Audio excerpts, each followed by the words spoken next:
میرے مربی اور شیخ حضرت اقدس مولانا شاہ حکیم محمد اختر صاحب رحمۃ اللہ علیہ کی ایک کتاب ہے معارف مثنوی، جس کو تقریباً دنیا بھر میں بہت مقبولیت حاصل ہوئی۔ اللہ تعالیٰ نے قبول فرمایا اور ساری دنیا میں مقبولیت حاصل ہوئی۔ معارف مثنوی دراصل شرح مثنوی مولانا روم اردو میں حضرت نے اس کو تالیف فرمایا اور غالباً سن 1976 میں شائع ہوئی۔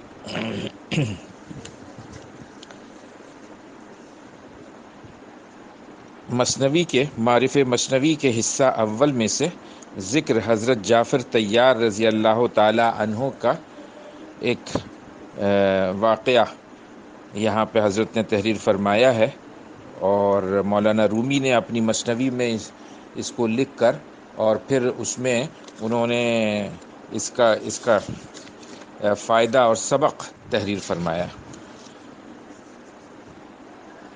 تو روبہے کے ہست اورا شیر پشت، روبہے کے ہست اورا شیر پشت، بشکند کلہ پلنگا را بمشت۔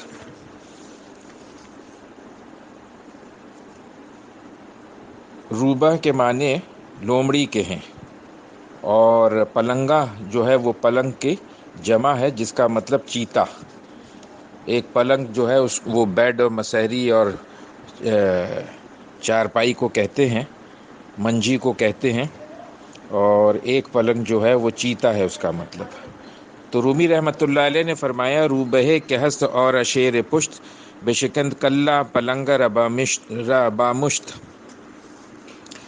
فرمایا کہ مولانا رومی رحمۃ اللہ علیہ ارشاد فرماتے ہیں کہ لومڑی کی بزدلی ضرب المثل ہے، لیکن جس لومڑی کی کمر پر شیر کا ہاتھ ہو کہ گھبرانا مت، میں تیرے ساتھ ہوں، تو باوجود ضعیف الہمت ہونے کے اس پشت پناہی کے فیض سے اس قدر باہمت ہو جائے گی کہ چیتوں کا کلہ ایک گھونسے سے توڑ ڈالے گی، اور شیر پر نظر ہونے کے سبب چیتوں سے ہرگز خائف نہ ہوگی۔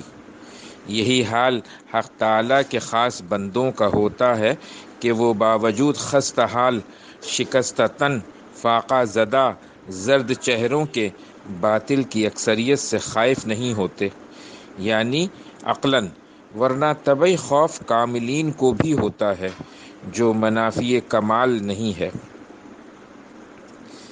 فرمایا کہ ایک صاحب حال بزرگ اسی قوت کو فرماتے ہیں کہ رخ زریں من مگر کہ پائے آہنی دارم، رخ زریں من مگر کہ پائے آہنی دارم، چمی دانی کے در باطن چشاہ ہم نشی دارم۔ اے لوگو، میرے زرد چہرے کو مت دیکھو، کیونکہ میں لوہے کے پیر رکھتا ہوں۔ تم کو کیا خبر کہ میں اپنے باطن یعنی قلب میں شہنشاہ حقیقی سے تعلق رکھتا ہوں۔ اسی مضمون کے تحت حضرت مولانا جلال الدین رومی رحمۃ اللہ علیہ نے حضرت جعفر رضی اللہ تعالی عنہ کا ایک واقعہ نسم فرمایا ہے کہ ایک بار حضرت جعفر رضی اللہ تعالی عنہ ایک قلعے کو فتح کرنے کے لیے تنہا اس قوت سے حملہ آور ہوئے کہ معلوم ہوتا تھا کہ گویا وہ قلعہ ان کے گھوڑے کے تالو کے روبرو ایک گھونٹ کے برابر ہے، یہاں تک کہ قلعہ والوں نے خوف سے قلعہ کا دروازہ بند کر لیا اور کسی کی تاب نہ ہوئی کہ مقابلے کے لیے ان کے سامنے آوے۔ بادشاہ نے وزیر سے مشورہ کیا، اس وقت کیا تدبیر کرنی چاہیے؟ وزیر نے کہا کہ تدبیر صرف یہی ہے کہ آپ جنگ کے تمام منصوبوں اور ارادوں کو ختم کر کے اس باہمت شخص کے سامنے شمشیر و کفن لے کے حاضر ہو جائیے اور ہتھیار ڈال دیجیے۔ بادشاہ نے کہا کہ آخر وہ تنہا ایک شخص ہی تو ہے، پھر ایسی رائے مجھے کیوں دی جاتی ہے؟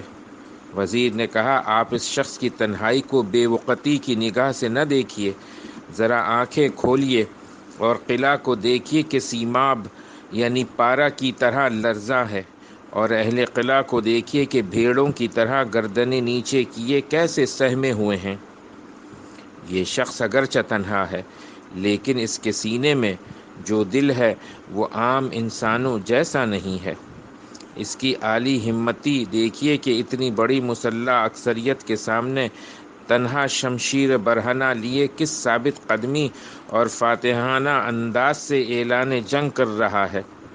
ایسا معلوم ہوتا ہے کہ مشرق و مغرب کی تمام فوجیں اس کے ساتھ ہیں۔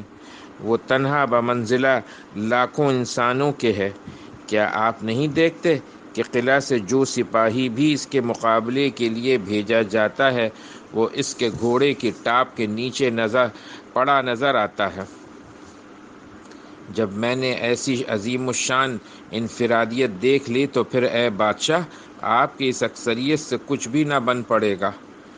آپ کثرت اعداد کا اعتبار نہ کریں، اصل چیز جمعیت قلب ہے، اور یہ قوت اس شخص کے قلب میں بے پناہ ہے، اور یہ نعمت بعد مجاہدات حصول تعلق مع اللہ کی برکت سے عطا ہوتی ہے، اور اس عطائے حق کو تم اس حالت کفر میں ہرگز حاصل نہیں کر سکتے۔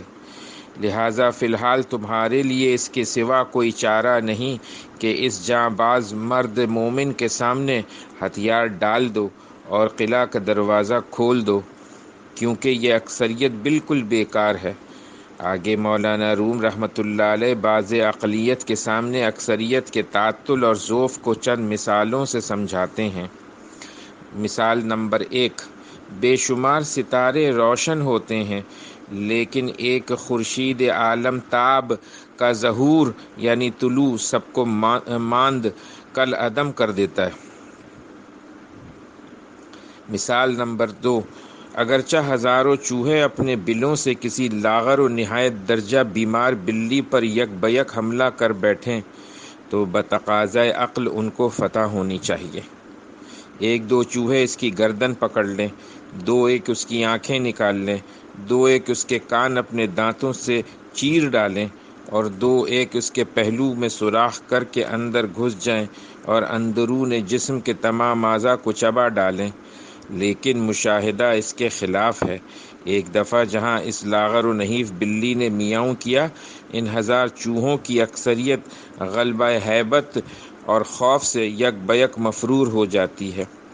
اس میاؤں کو سنتے ہی ان کے کانوں میں اپنی مغلوبیت سابقہ کی خوفناک ضربیں گونج اٹھتی ہیں، اور اس کے دانتوں اور پنجوں کی حرکات جابرانہ کا تصور ان کو راہ فرار اختیار کرنے پر مجبور کر دیتا ہے۔ اس کی وجہ یہی ہے کہ چوہوں کے سینوں میں جو قلوب ہیں وہ بلی کے سینے میں جو دل ہے اس میں فرق ہے۔ بلی کے دل میں جو جمعیت اور ہمت ہے وہ چوہوں کے قلوب میں نہیں۔ بس اتنی بڑی جماعت موشاں کا ایک بلی کے سامنے حواس باختہ اور ہوش رفتہ ہو جانا اس امر کی دلیل ہے کہ بلی کی جان میں جمعیت ہے، ورنہ ظاہری قوت کے لحاظ سے بلی کی خلاصی ناممکن ہے۔ اسی جمعیت قلبی کا فقدان ہی سبب ہے کہ چوہوں کی تعداد اگر 1,00,000 بھی ہو تب بھی ایک نحیف و نزار بلی کو دیکھ کر سب مفرور ہو جاتے ہیں۔ معلوم ہوا کہ تعداد کوئی چیز نہیں، جمعیت اور ہمت اصل ہے۔ مثال نمبر 3، بھیڑ اور بکریاں لاکھوں کی تعداد میں ہوں لیکن قصاب کے ایک چھورے کے سامنے اتنی بڑی اکثریت کی کوئی حیثیت نہیں۔ مثال نمبر 4، افکار اور حواس کی کثرت پر نیند یک بیک طاری ہو کر سب کو فنا کر دیتی ہے۔ مثال نمبر 5، جنگل میں لاکھوں بڑے بڑے سینگوں والے جانوروں پر ایک شیر کتنی دلیری سے حملہ کرتا ہے اور سب پر تنہا غالب آ جاتا ہے، اور جس جانور کو چاہتا ہے اپنی خوراک بنا لیتا ہے۔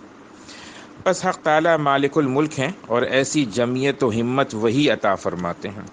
اس جمعیت قلب کی 2 قسمیں ہیں، ایک فطری، اس میں جانور و کفار و مشرکین سب یکساں ہیں، اور ایک جمعیت وہبی جو ایمان اور تقوی کی برکت سے بعد حصول تعلق مع اللہ یعنی اللہ تعالیٰ کا تعلق حاصل کرنے کے بعد میسر ہوتی ہے، جس کو صوفیہ نسبت سے تعبیر فرماتے ہیں۔ فائدہ: حضرت نے تحریر فرمایا ہے کہ یہ حکایت جس قدر مثنوی میں موجود تھی اسی قدر احقر نے تحریر کی۔ اس کے اندر تعلیم ہے کہ حق تعالیٰ کے ساتھ قلب میں تعلق کا حاصل ہونا بڑی دولت